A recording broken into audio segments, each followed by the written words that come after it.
New at 10, he wants to paint his house. His neighbor says no. How can one neighbor block another from painting? It's happening. And they asked Help Me Howard with Patrick Fraser to try and figure it out.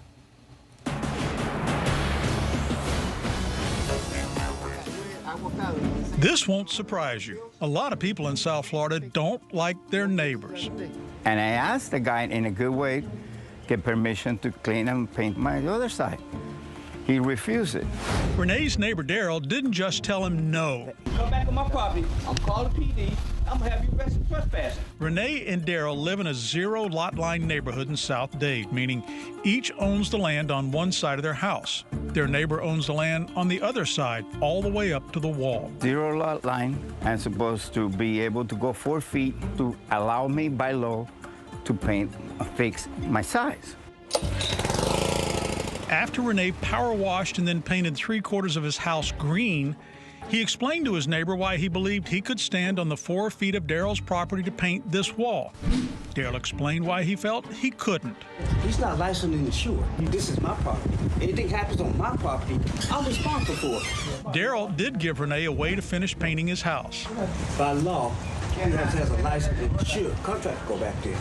Renee's reply, not only does he need the wall painted, the woodwork needs to be repaired. He says he would have to do it because he can't afford to hire someone to do it. And I don't have $3,000. I don't work. I'm disabled. His house looks strange. 3 sides are green, 1 side is pink. I would like to get over there to be able to paint, fix my house, and be able to finish my house. Daryl then made it very clear what would happen if Renee tries to paint that wall. You step back over again, I got something for your ass. Not a neighborly thing to do. So Howard, legally, who's right? Renee has the right to go on his neighbor's property to paint the side of his house because he has what the law calls a 4-foot easement. But if the neighbor won't let him, he cannot go on the property.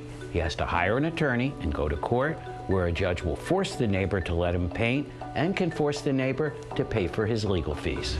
To avoid a court case, we had a suggestion that Renee and Daryl sign a hold harmless agreement, where Renee would promise not to sue Daryl if he was injured while painting the side of his house.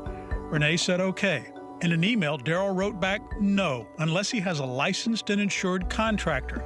That Garcia has contacted the police over 25 times with false police reports, adding in bold print, he is not welcome on my property. I called the police, yes, a few times.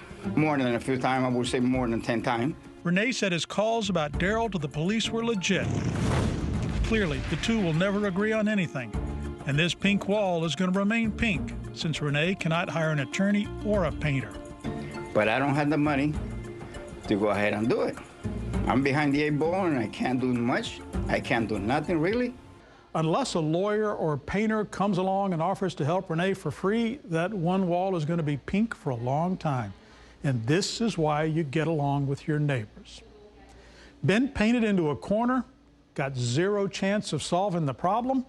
Cast your lot with us and let us brush up on your legal options. With this, Help Me Howard and Patrick Fraser, 7 News.